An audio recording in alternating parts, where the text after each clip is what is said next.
Hansen, the Fitness Programs Manager of the Coors Fitness Center. Welcome to the sequel, our second 10-day fitness challenge while you're at home. We're going to go ahead and get started with day one. We have 2 moves. We will superset those moves, and what that means is you're going to do the first move until failure. Failure meaning until you cannot do any more repetitions. Then you'll do the second move until failure. Then you're going to rest and you're going to repeat that superset 3 to 4 times, all reaching failure each time. So our first move is an uneven push-up. I'm going to always give you the standard move. The standard move is what we're going to call fitter. Then I'm going to show you how to modify that move, which we will refer to as fit. Then I'm going to show you how to intensify that move to make it a little bit more challenging, which we'll refer to as fittest.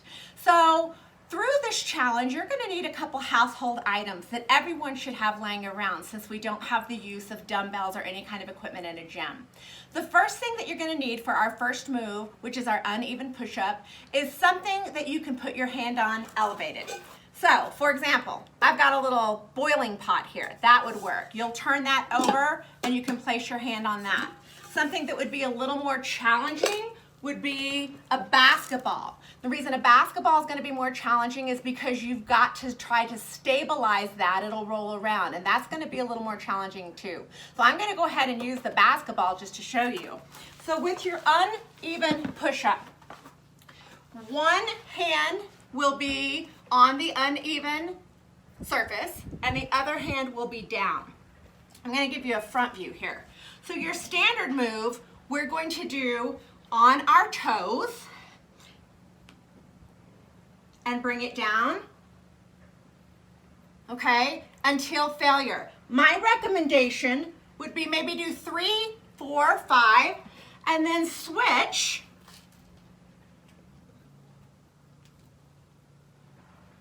and do a few more. That would be your fitter option. Your fit option, modifying that, is to come down to your knees. The further your knees are away from your hands, the more challenging it will be. So the easiest is to almost get in a tabletop. And you'll go ahead and bring that down, and it's okay if your hips and booty stick up in the air. You want that full range of motion, and you're trying to bring that chest down to elbow level. To intensify that and take that to the fittest, back on your toes, and you can even stack your toes, stack your feet. So here, and then stack. And again, till failure. That will be your first move. Uneven push-ups till failure.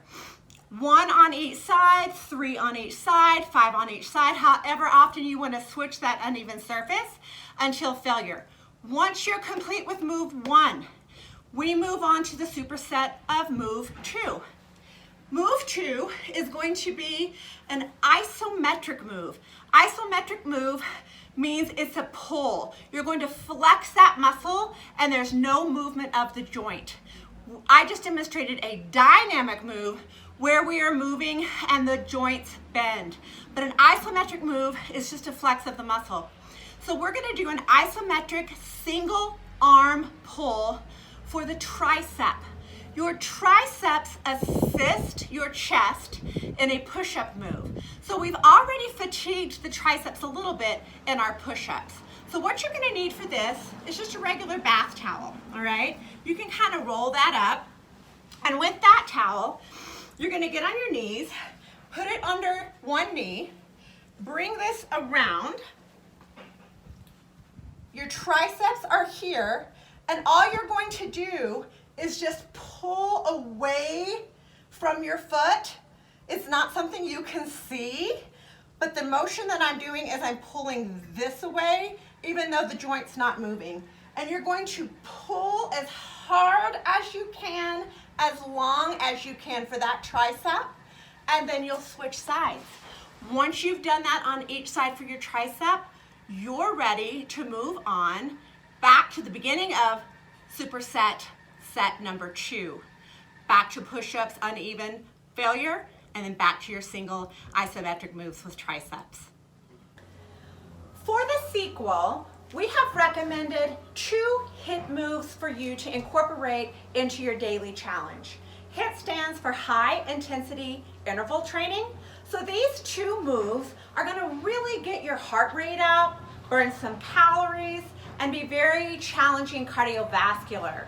The regular daily moves that we're supersetting are more strength-based.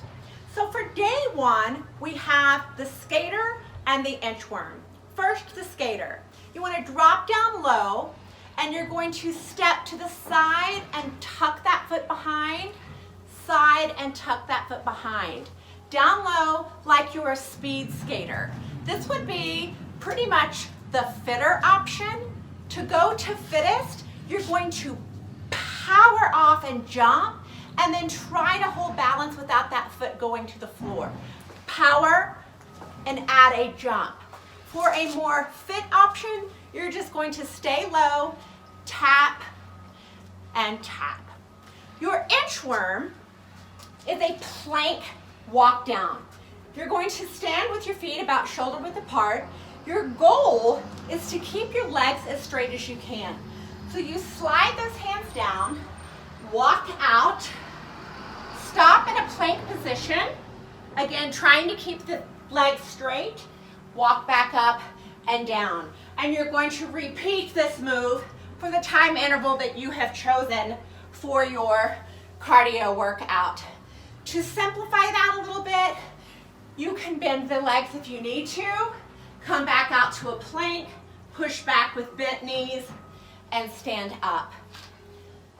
That would be the skater and the inchworm.